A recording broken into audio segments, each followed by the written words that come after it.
Welcome back to The Grind for an introduction to some basic and safer types of intercepting to give you an idea of what to practice and how. This is by no means a comprehensive guide, but I do have some guides that do touch on many of these concepts. Now, intercepting is when you basically just tap the right side of the screen rapidly at the start of the fight. If you don't successfully hit, then you'll just be tacking into their block for the most part. But usually it works ideally for arenas or a Legends run. Now, the light attack intercept can be done as a backdraft or just straight up as you're walking towards them, you intercept with a light attack. And this is one of these safer types because as you can see there, if you whiff your attack and they dash at you, you still have time to recover. And this works even when they have a bar of power because the majority of champions have a small delay when they activate their special attack to the first hit of the special attack. So this can be a very safe way, as you can see, to intercept while still having a fail-safe option of dashing back because the recovery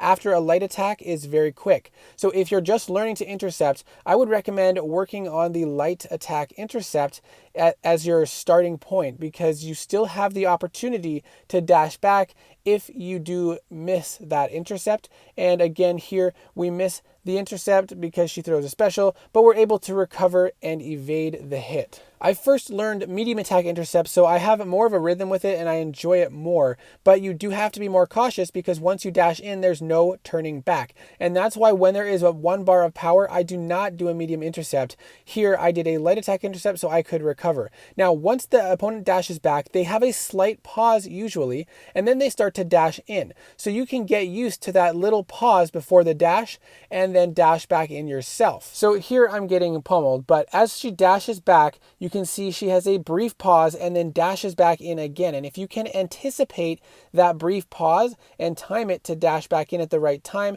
same with the backdraft intercept, the subtle pause and then a dash back in again, but you don't want to do this when they have a bar of power. So this will take a lot of practice to get used to, maybe watching over and over to see the timing, but oftentimes if you don't land the intercept, then they will just hold block. But that happens because he didn't dash in, he actually just started to walk towards me. And so that's how sometimes the AI can mix things up and then they could block or hit you with a light attack. And that's why this one is not quite as safe. And here we intercepted even with a bar of power. Once you get the instinctive touch down, you can sort of judge them a little bit better. And then another example here with Psylocke and then again with Warlock. Once you get the hang of this, it becomes a lot easier, but you do want an aggressive AI in order to cooperate with your backdraft intercepts. Now we have the stand-up intercept. And this doesn't work with every champion because you want a champion that will finish an animation right next to the opponent at the wall, like here, and you enter with either a light or a medium attack. But I recommend the light attack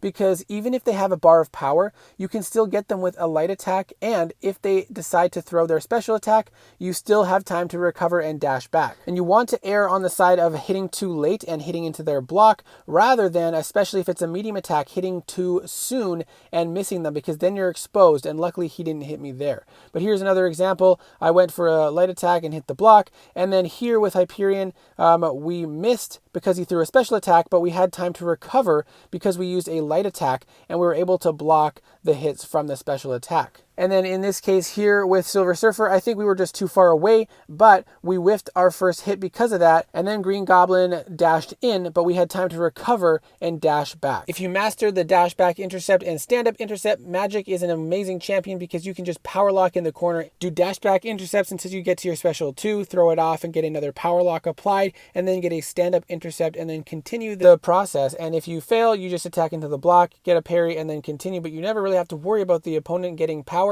And then again, dash back intercepts or draft back intercepts, and then till you get a special 2, throw it off, stand up intercept, and continue. And this allows Magic to remain one of the best power control champions in the game because you never really have to stop your combos if you are really good at it. Now the wall intercept is when you dash all the way back to the left side of the screen, or if you get cornered and you have no way out, you just wait for them to dash in, dash do a dex and then do a light attack and interrupt their next hit of the combo.